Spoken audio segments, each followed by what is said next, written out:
Good afternoon, everyone. How are you all doing? Great. Well, it's a great turnout. Please feel free to grab some food if you haven't already. Remember, this isn't class, so you should sit up front if you would like. There's seats up here. And be mindful as you navigate your way around the city, because I hear Justin Bieber is on the loose again. So we're really grateful to have everyone here for our second What Matters to Me and Why of the semester. Next month we'll be hosting Dean Marilyn Flynn from the USC School of Social Work, and then in April, Vice Provost Ainsley Carey, who's also with us today. So we hope to see you at those events as well. And before I begin, I just want to shamelessly plug a few events. 2/8, February 8th at 10 a.m., we're hosting Mindfulness in Everyday Life. A teacher from the Thich Nhat Hanh School will be here. 2:10, a film on Mother Teresa at the Catholic Center. And 2:11, a film called Muslims Are Coming at the School of Cinematic Arts. Should be great. So, as you all know, what makes this so great is, excuse me, a little under the weather. What makes this so great is that we have students who run the program, and so grateful to introduce you to my doctoral student, Sable Manson.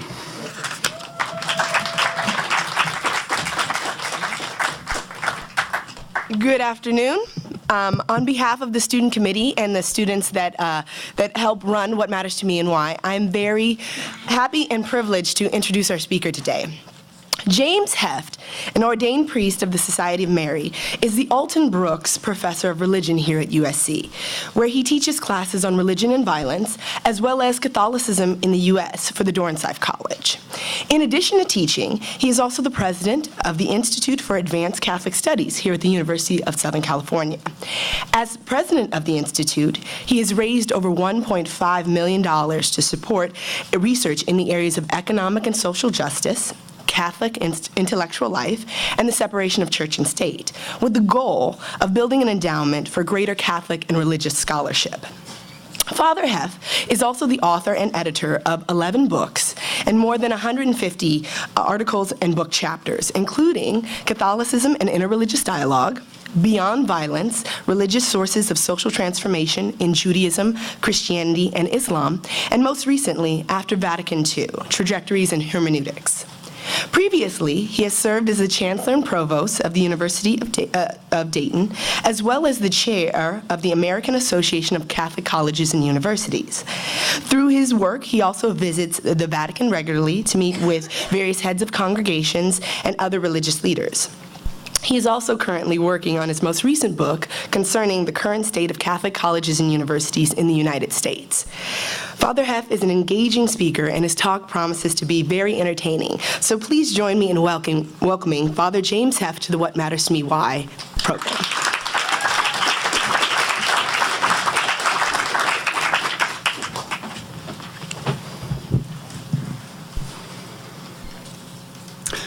Good afternoon. Somebody asked me, how is this going to be different than a Sunday sermon? I said, it's going to be interesting. That's not fair. I spent a little time trying to figure out, I have never attended one of these, but I was trying to figure out what would be most useful. And what I think I will do is I will talk a little bit about some autobiography, some of my background, because the older you get, the more you realize the extent to which the earlier years have had an impact on a lot of things. And then secondly, I will raise up 3 issues that I think do matter very much to me and say something about why. My parents were farmers from Central Ohio. My dad never went past the 8th grade. My granddad died. Somebody had to run the farm. My mother had a high school education. But they left the farm after a year. Now, I might mention to you, one of the things was my dad was Protestant, my mother was Catholic. And in 1935, in rural Ohio, this was not a good thing. There was a lot of tension. Nobody from my father's family, not even his only brother, attended the wedding. So it took the 5 of us, I and my 4 siblings, to kind of turn the ship around, which we tried to do, and I think we did successfully. But they moved to Cleveland. That's where we were raised. That's where I went to grade school, high school, had some great education there. But there was an incident, when I look back, that was defining for me. And that incident took place in the 2nd grade. I was in a Catholic grade school. It was really good education in general. I was tall even then, so I was in the back of the room. And I was very close to my father, very close to my dad. And out of the blue, the teacher said, I don't know if you've ever heard a variation of this, depending on your background, if you're not Catholic, you won't go to heaven. My father was Protestant. So I stood up, I hit my fist in the desk, and I yelled out. I said, that's not true. And I hit it even harder, and I pointed my finger at her, the teacher. I said, that's not true. My daddy's gone to heaven. And as vivid as that, I can still get goosebumps when I recall that moment. As vivid as that memory is, I cannot remember what happened right after that. I don't know if I was belted or sent to the cloakroom or what. But about 35, 40 years later, I was invited back for the 75th anniversary of that parish to speak and say Mass. And I told the pastor, I'd be happy to accept it, but on one condition, I want to go to that classroom. And I couldn't fit in the seat. But I wanted to go back there just to retouch those roots. Second thing, fast forward, I never thought of becoming a religious, a monk, or a priest. I kept running away from it. As one of my friends said, you're too sensual to be a monk. I took that as a compliment. And I remember dating a young woman very close for 3 years and beginning to wrestle with this issue. And it kept popping up. And I remember saying to her something else that's very important, I'll never forget it, and that is, I said to her, look, if I were to go in this direction, and if I in any way sense that it makes me less human, I'm out of here. I can't picture God would ever ask me to take on some type of role that would not allow who I am to flourish. And I think that's an indication for everybody on anything.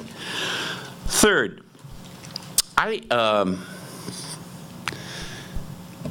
was in the advanced academic class in high school, but we kind of organized so that we could keep the curve down. I mean, it was, so I'm serious, it was terrible. So we didn't really exercise. But once I entered a religious order, the Marianists, I'll mention something about them, I remember distinctly saying to myself, you know, people are going to expect you to know something. So you better study. It's just a sense of responsibility.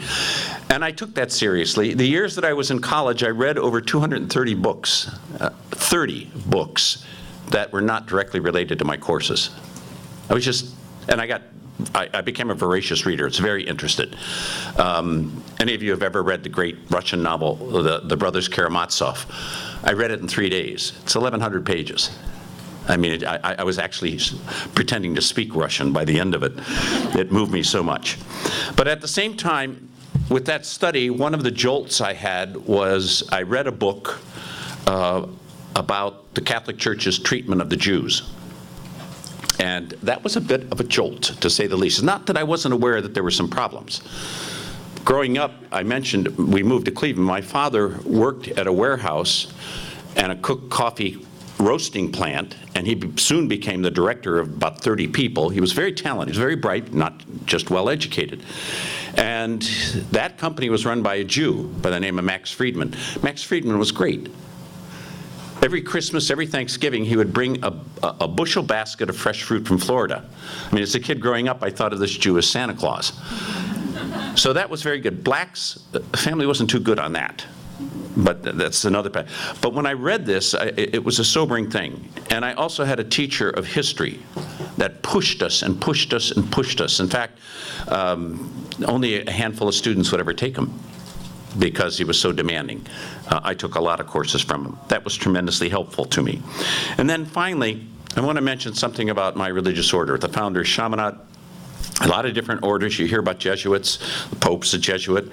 They say there were 2 miracles, one greater than the other in the election of this Pope. One was that a Jesuit was elected, miracle number 1. The second and even greater miracle was that he's a humble Jesuit. Not good. Well, the order that I entered was founded in 1817 after the French Revolution in Bordeaux, France, known for piety and good wine. And the founder was totally dedicated to raising up lay people for leadership. So he was ahead of his time in a very striking way.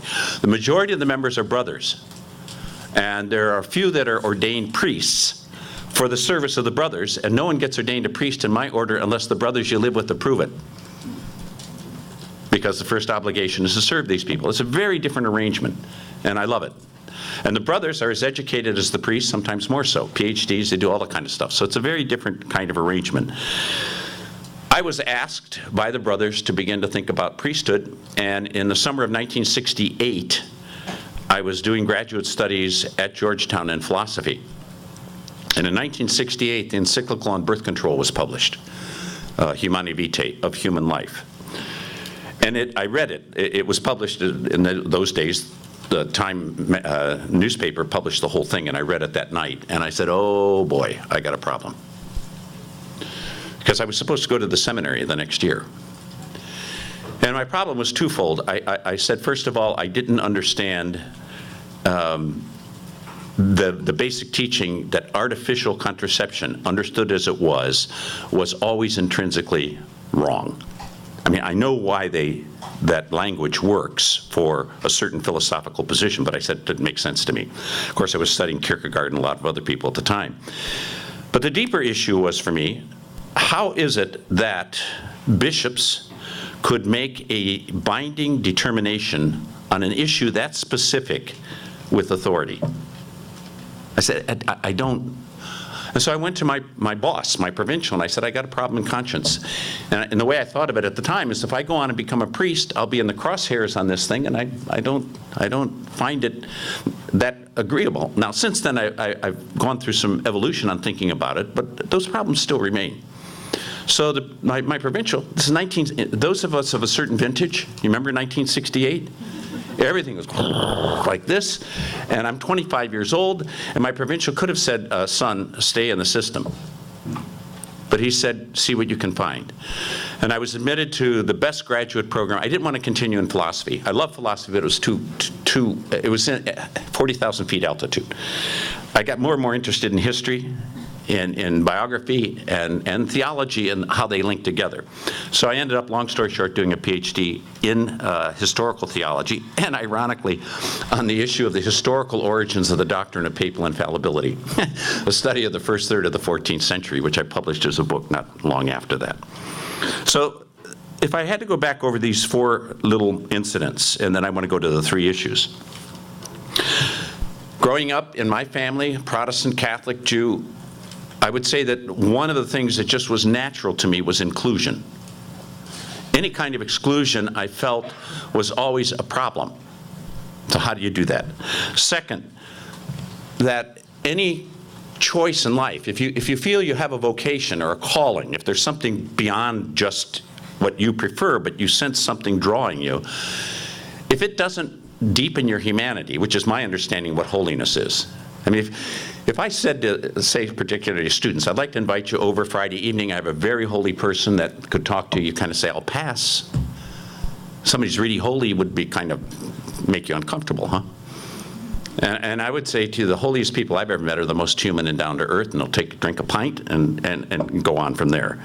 So humanity is important. Third, discipline. Using the talents that have been given to you. Study. Study was a way, and it's remained a part of my life. Those who know me well, I love to read, I love to think, and try to, and write. And then finally, conscience. The primacy of conscience. People misunderstand in the Catholic community about this matter because it looks, at least often, as though the Pope determines everything. No, the primacy of conscience. I tell my students, if any of them are here and they may remember, you alone must make up your mind, but you should never make it up alone. You alone should make up your mind. Nobody can do that for you. But you should never make it up alone. It would be stupid on big issues not to consult, not to study, not to kind of do some research. Let me go to the three issues then, and we can open it up for give and take. First one, what matters to me? Well, it grew in me was the issue of my faith as a Christian. I remember having another conversation with this same young woman whom I connected with again 20 years later. That was an interesting story. My sister says, why are you seeing her? Listen, relax. I just want to pick up the conversation and talk to her again. That's another story if you want to ask about it. You can. But I remember saying to her, and this is when I was 18, 19, I said, if what we're told, being raised as a Christian and a Catholic, if what we're told about God is true, if it's true, and I think it is, I'd be pretty stupid not to give it some serious thought. Because I was quite aware then, and I still am, that lots of things go on, and you're very busy about a lot of stuff. But this would be a very important area. It's one of the reasons why I felt called, because I'm living in a life where I have to kind of deal with that, if you will, professionally, centrally in my life. So that's very important. And I would say the study and the research, not just as generic God, but Jesus, is central for me as a Christian. What you think of Jesus, whether you're a Muslim or a Jew, is not the same thing as what you think of Jesus as a Christian. It doesn't mean there isn't some overlap and some good reason for dialogue, as I'll explain in a minute. But that's what's unique. And if that is true, and if the case about resurrection and all of that can be made credibly, might want to mention one thing. I don't think there's any proof that God exists. I don't think there's any proof that God does not exist. What I do think is that there are signs, there's evidence, and so on, so that to do this, to make this act of faith and so on, is not a blind leap. I'm not interested in blind leaps. I'm interested in evidence, texture, experience, what people go through, and what that might tell you in one way or another. I might mention also, for me, preaching is the best way I know how to pray. I usually spend 4 to 5 hours preparing a sermon on a Sunday. And I always go through 3 steps. You have the texts that are assigned. First question is, what did the text mean then? Second, what might they mean now? And third, who cares? Why should I assume, if I can do a nice exegesis of the text then, try to make some application? Why would it make any difference? So when I preach, I preach to myself and let other people eavesdrop. And if I don't move myself, I don't think anybody else is going to be moved. So I find that a real discipline and a great grace, and something about the priesthood, as well as confessions, hearing confessions. Second, besides the religious dimension, is something I've alluded to already, and that is research and study. Nobody should be afraid of the truth. There are a lot of premature claims to the truth. This is such and this is that, and so on. But I don't think wherever truth rises up, whether it's in science, whether it's in the social sciences, and so on and so forth, I think it's very important. But nobody has a slam dunk on it, not even a religious believer. One of the books I edited and contributed a chapter to is called Learned Ignorance, Intellectual Humility Among Jews, Christians, and Muslims. And in all 3 of those traditions, Islam, Judaism, Christianity, there is a belief that there's been an authoritative revelation. Muslims believe that, Jews believe that, the law, the Torah, Christians believe it, but even though there's some content to it, it calls for certain practices. In all 3 traditions, it is recognized at its best by people who really work with this, that the capacity of the believer to grasp the revelation fully is inescapably limited for a lot of reasons. I can, as a Christian, say I believe in Jesus Christ. You press me about, well, what exactly does that mean? As soon as you use the word exactly, I get troubled. But I try to talk about it, I try to explain it, but I don't nail it down. Augustine once said, if you have defined God, whatever you've defined is not God. And I think he's right about that. So learning has become very, very important. In fact, so important, I'm all for service learning, immersion trips. You know how we have this now in colleges? It's everywhere. And students are encouraged, not just in the religious context where they may be, but also in classrooms to do service. I find it extremely rare that anyone says, to certain students who could, a service you could perform is to be a scholar. Dedicate yourself to seeking the truth of things, and then humbly sharing what you find. That's one of the things I get paid to read and think and write. Wow. What could be better than that? Well, maybe the next life. At any rate, so I would say, besides the religious dimension, learning and seeking the truth is very important. The third one, and this is the one I'll end with, is the issue of justice. One of the things that has happened, I believe in the separation of church and state. I think it's a great gift to the world. But I don't believe in the separation of religious influence from society. The question is, how, especially when you have a pluralism of religions, how can religions articulate what they see as the common good in the public forum in such a way that actually can contribute to that common good, rather than some way of denouncing or some way of polarizing and so on and so forth? And that's a great challenge to the religious traditions. What's happened in the United States, but even more strikingly, for example, in France, is that religion tends to be privatized. It's your business, what you would like to do, that's it. In fact, it's rude to ask, what's your religious belief or something like that. You don't do that. And you certainly don't want someone coming in your face. That's not too good. Catholics are rarely capable of that. I might mention, I had my collar on one day and I was walking on campus, and there was a young woman coming towards me texting. And it was a sidewalk. Texting. And a number of you students are multi-talented, I know that. And some of them text and they look up. She wasn't looking up. And I just said, I'm gonna stand there. And I stood there, and she walked right into me. And she was about this tall. And she stepped back and she looked and says, oh, pardon me. And I said, God wants you to be more attentive.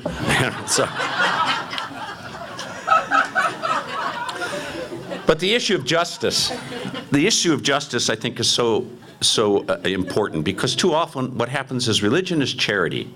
It's optional. Justice is for the government, for the legal enforcement, and it's required. If religion begins to talk about justice, they ought to stay back in their religious home. I would say that with Dom Helder Camara, a great South American bishop, South Americans are getting into this thing these days with Pope Francis, but he once said, when I give bread to the poor, they think I'm a saint.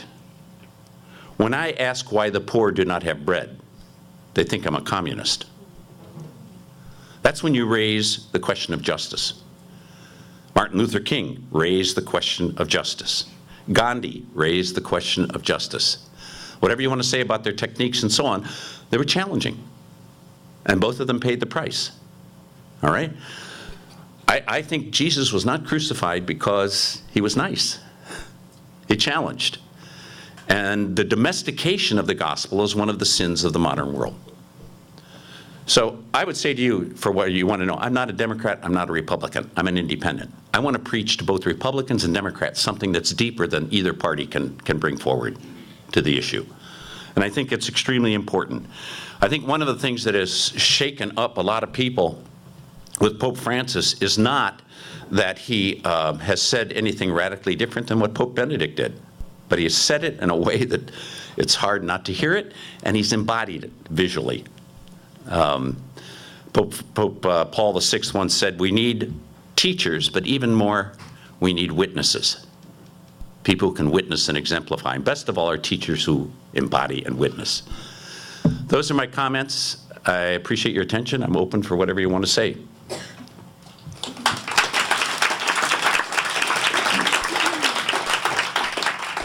Yes, Sable.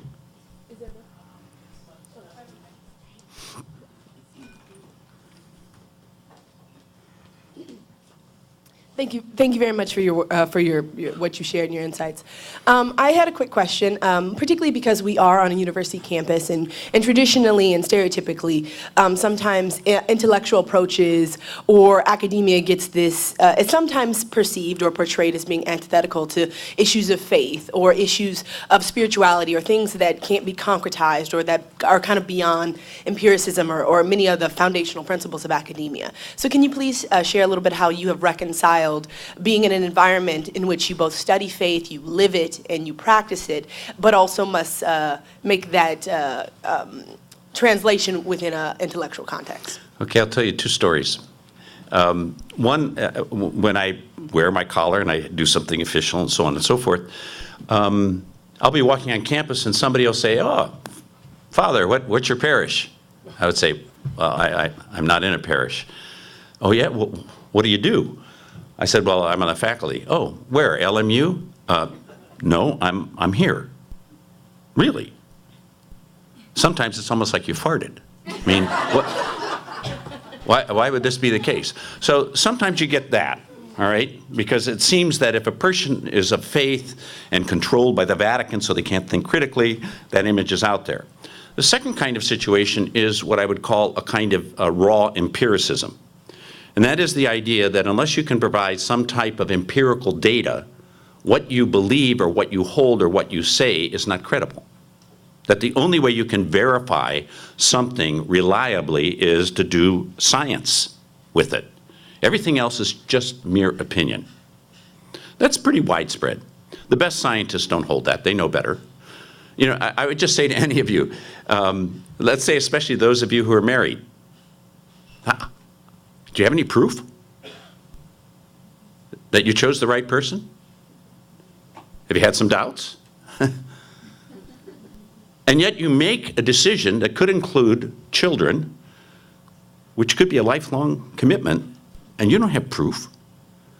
What I'm trying to suggest by just giving this example, and there are many others, is that there are other ways of knowing that are very important, and the consequences are deep. And the vast majority of the population takes these steps.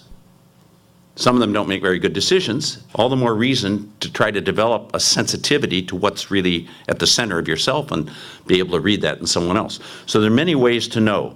And the ways of faith and the ways of science are different, but they're not on totally separate tracks. If someone could empirically prove to me that Jesus never existed, I'd cease being a Christian. I'd probably become a Jew. So it isn't like they're totally separate. What is discovered in science and so on and so forth is important. And what, in fact, comes out of faith is not irrational. I would like to say faith is transrational, not irrational. Or another way to say it is faith is above reason, but it's not beneath it. Reason is important. Rationality, critical thinking is important. It makes people in authority nervous. That's right. So there's always been a certain tension within religious groups between the so-called clerical caste, or the priests, and the scholars. I'm schizophrenic. I'm in both. No, I'm not schizophrenic, but other questions?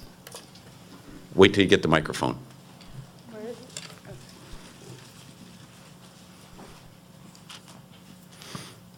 And don't be kind to me. If you got tough questions, let's hear them. You describe yourself as a sensual being. Can you give us... As a? Sensual being. Sensual? Sensual. Oh, sensual, yeah. That's Okay. not, yeah. Can you give us your sensual relationship with Jesus, and how does that matter? Well, thanks. I've never been asked that question. I'll get your name later. But I take it seriously. Unfortunately, in the English language, erotic and eroticism has become associated with pornography and that sort of stuff. In the Greek, eros is basically a hunger for relationship. It's kind of like being primed in such a way that, you know, if you talk to some people, they can seem perpetually distracted. Or if you ever meet someone who's hosting a party and there's a receiving line and you say hi and they're constantly looking beyond you, I guess to spot somebody more important, I don't know. There isn't the connection.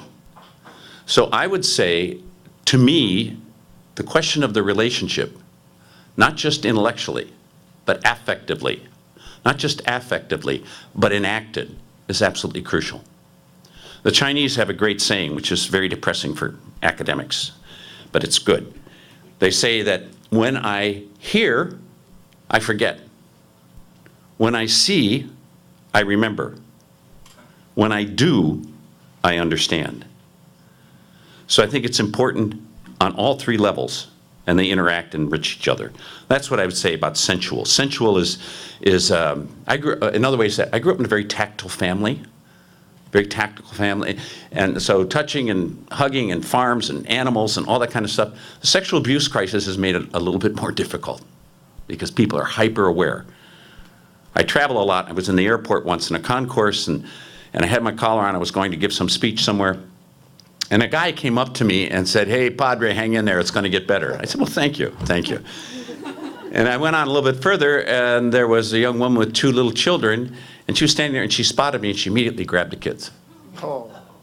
So that's what you got to deal with. Question here? Great question, though. Thank you. Yeah, Father, you speak of inclusion with your beliefs, religion. I'm a person who has been with my partner for 19 years. We got married 5 years ago, and now we have 3 children under the age of 3 that we're fostering, hoping to adopt. And we're on our path, and right now my youngest is in a Catholic, run by the Carmelites, preschool. But my issue is that we're trying to baptize the children so that they can continue and give them the opportunity to have their first Holy Communion, but they can't be baptized. And I've Right. talked to several priests about it because, and they said, well, it won't be recognized by the Archdiocese. Maybe you might want to try the Presbyterian Church. Yeah. And I was raised Catholic. Yeah. And that's very difficult for me. I'm ready to go to the Vatican and talk with this new Pope. And I heard that you have a connection there. Maybe I can fly with you, with my kids someday. Yeah. First of all, that's ridiculous. Simply. You may know that this Pope really went after some priests who were refusing to baptize the children of women who had kids out of wedlock, saying, this is not a normal family, and so on and so forth. So it's a larger question, too, of gay marriage, gay unions, all of this sort of thing. Any body, B-O-D-Y, as big as the Catholic Church, I mean, just look at what is happening in the Episcopal Church, the Anglican Church, on this issue of homosexuality. I mean, the people, particularly in Africa, are threatening to secede, to split. And it's very complicated. Most of us here pretty much share a common culture. As diverse as USC is, a lot of people, there's a lot of similarity. So I've taught in Africa, I've taught in India, and you begin to sense a pretty deep sensibility that's quite different about some of these things. So another image to give you that might be helpful. Instead of thinking of a bishop, and I know a number of bishops and I know some cardinals and that sort of stuff, instead of thinking of a bishop as like a potentate that hands down severe laws, I think most bishops are like riding a wild horse and getting hit from the right and then the left and are at wit's end trying to figure out how to handle it. Some have become, I think, ideologues. That is, they really have closed off any new data one way or another. My guess in your situation, how many bishops have really sat down and talked to you and your partner and your kids and have a firsthand experience of it? Otherwise, the best they can do is Modern Family. All right? So I think it's unfortunate. I think this Pope we'll see. I'm a student of the papacy. Popes come and go. This guy really looks good. I hope he lasts. 33 popes in history have been murdered. So my ultimate allegiance is to Jesus, not to the Pope. If the Pope gets out of line, I go to Jesus. All right? So be patient. It takes time. Newman once said, truth is the daughter of time. And if there's one thing that's true about the Catholic Church, it usually doesn't move very fast. And follow your conscience. Form it and follow it. Well, one thing I did do was go to the cathedral and I baptized him myself. Yeah, Got holy water and blessed him. You have that authority. You have that authority. Next thing you know, you're going to be a bishop. Yeah. Relax. Thank you. Thank you. Oh gosh, sorry.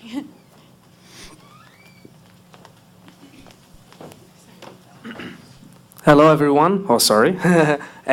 Sorry for, first of all, for my limited accent. I would like to actually to ask you, what do you think? Because it came across to me one time, regards to your comment that there's not, which is really true, that there's no any proof that God exists, any proof that God does not exist also. I study science and I study theology, and it came across to me that, well, if let's just say we will ask a person, what is the probability, in statistic first, that is used in any scientific method, what is the probability that from explosion there will be, like the debris will form as a table or as a chair? And obviously everyone will say, it's not possible, you need a designer to that. So I don't understand how scientists will, I mean, what's the probability that from explosion all that happened, all the like biology, nature, all that without any designer? Yeah, I think it's a good argument, and I think the people who believe often point out to these things. There are people, for example, that argue what's called intelligent design. I don't think it's a good way to go, but I do think that Newman once spoke. I'm a great student. Cardinal Newman, 1801 to 1890, was a brilliant thinker, a British person, and I'm so relieved he's just been beatified. And that, in the Catholic Church, you might say this saint business is a little hokey. Sometimes I think it is, but it's also important to legitimate someone's thinking who was a little bit ahead of the game in a lot of ways. And he said, faith is really the result not of proof, but of converging probabilities. Converging probabilities. And I think that's what happens to a number of people. You kind of sense, well, this rings true, and this continues to ring true. And I might run into this obstacle or that obstacle or an individual here or that. But then it unfolds in such a way that it makes sense. I think you choose a life partner in that way. I mean, when the moon hits your eye, no, I don't think so. That may be infatuation, but it's much more a question of reading each other's hearts and trying to get a sense, do we really share something, and is this deep enough, and is it going to go somewhere? That's a kind of very important knowledge. So you talked about things you see. I might mention to you, in my tradition, they talk about 3 outpourings of God. The first outpouring is nature, creation. Now, there are some people, I'm one of them, I grew up in Ohio after all, where the ocean and the mountains, they're powerful. I don't know why. They speak to me of God in some way. All right? Proof? No, but it's like a rumor that's flying around and it's active and it's alive. And then a second outpouring from a Christian point of view is Jesus. And the third outpouring is the Holy Spirit. That kind of radiates in the community, that pulsates, that you sense in many, many ways, but not anything you can nail down and prove. So I think there's evidence. I don't want to minimize what I mean by evidence, but I don't think there's proof. And secondly, I watch science, and we're going to have a big event on campus on neuroscience and the soul for our institute on the 8th of April. You're all invited. And we're going to have a neuroscientist and a person from ethics and theology, and let them talk. And I think it's going to bring out some of these issues in a really good way. Thank you for the question. Thank you. You're welcome.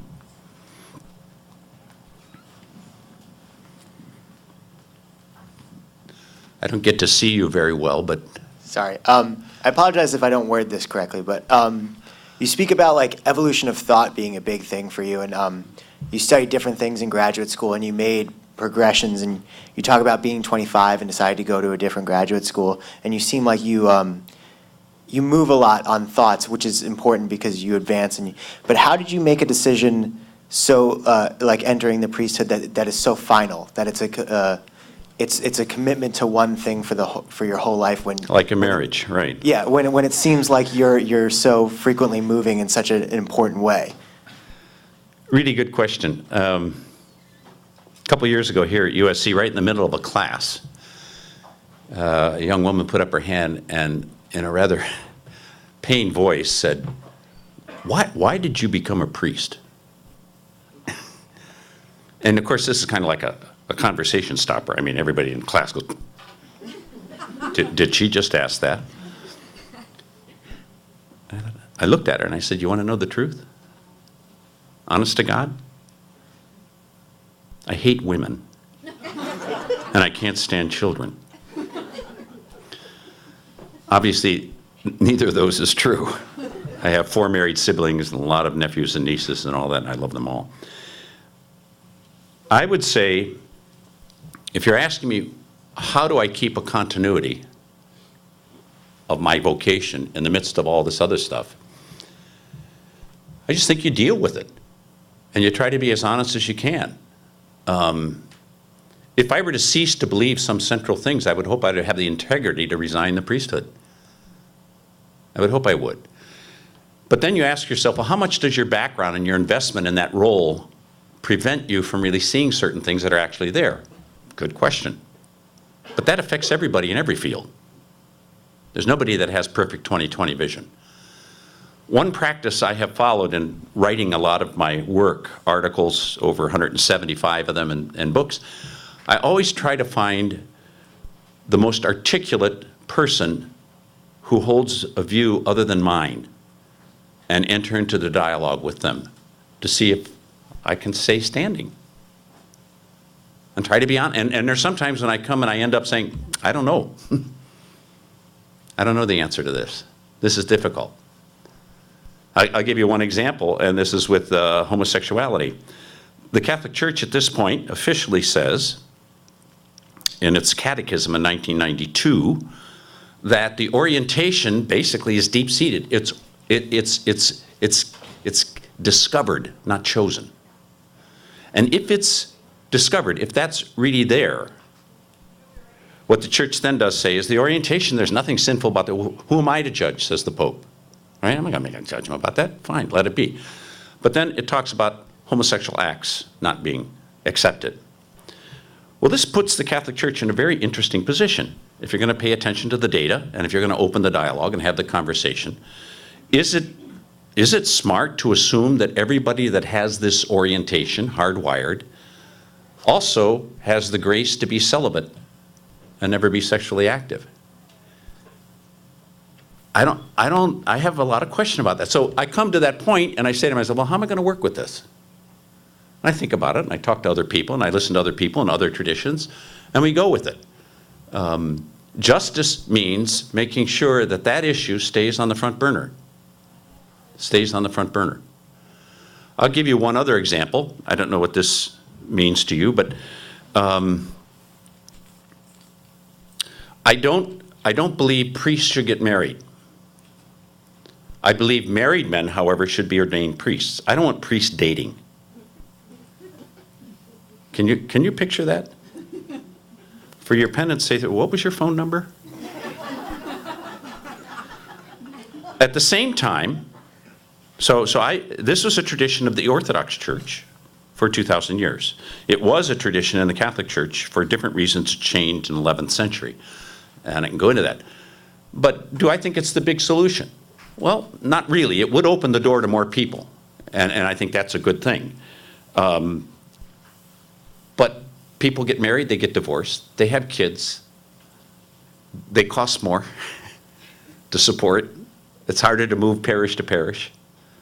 But just on principle, I don't think it's right to require for diocesan priesthood celibacy. I respect it when it's freely chosen, makes good sense, it's worked for me. It would also make clear the difference between being a diocesan priest and being a member of a religious order. A member of a religious order, Benedictine, Jesuit myself, celibacy is part of the life. It's an important part of it. I knew what I was getting into and chose it. That might seem bizarre to you, but I did choose it.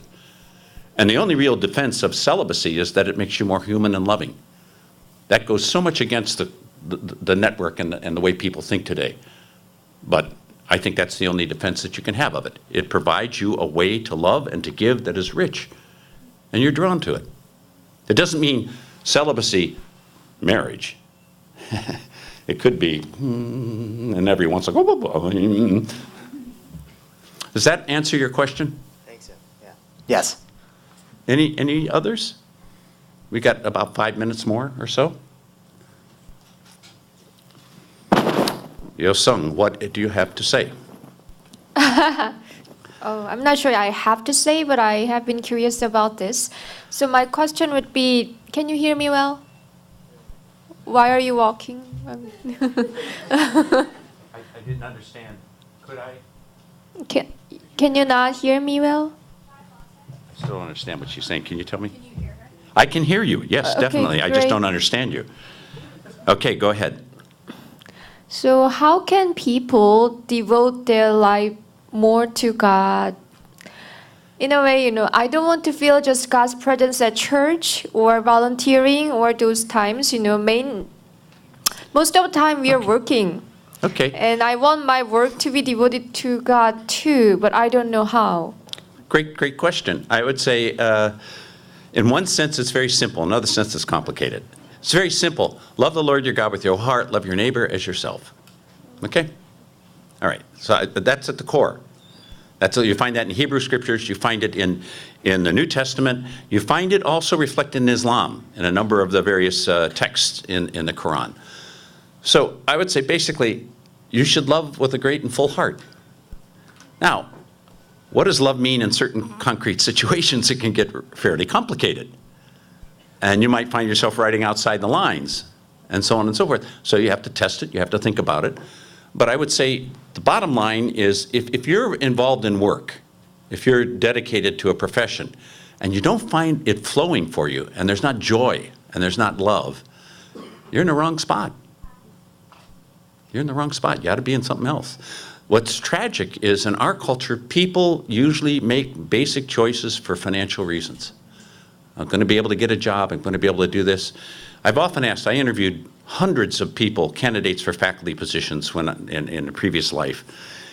And one of the things I often ask them, say I'd have a sociologist or a biologist. I said, if you didn't do this, what would you do? If this wasn't where you were going, what would it be? You'd be amazed how many they'd say something like, I'd be a violinist, or I'd be an artist. It's like, but practicality means I had to do what I'm doing. Many of you are more blessed than your grandparents ever were with choices. You got choices. At this place, this university, you have choices. The tragic thing is that so often you ignore the range of the choices you can make. And what gives you really joy inside, not that life is a cakewalk. Mother Teresa, the last years of her life were in spiritual desolation. So don't confuse what I'm saying. Happiness is different than joy. Joy is much deeper. All right? So if that is there, I think it's a clear sign that you're doing what you should be doing. So a follow-up question. So if I hate people who treated me badly, does that mean I'm a bad Christian, or I'm not supposed to hate any people? I'm asking. Well, I mean, my father used to say in his own way, love your enemies, you'll drive them nuts. I think we all get hurt. It takes time to get over hurts. The question is not whether you're instantaneously good. What's important is what's the trajectory? What path are you on? How are you working that through? And that just takes time. So, is there time for one more? Nope, that's it. I want to mention one thing. Thank you. Shameless. But on Monday evening, it's President's Weekend, so as soon as you get back to campus, at 6:30, I will be in conversation with Ibu Patel, a Muslim leader in the country, and a very dynamic young Muslim from Chicago. He and I will be in a conversation about Christianity and Islam.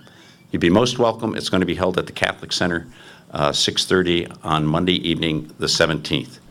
Thank you for coming. And on behalf of the student committee, we would like to also present you with a journal so that you can continue reflecting on what matters to you and why. Thanks, Thank you Sable. very much. Thank you. Thank you.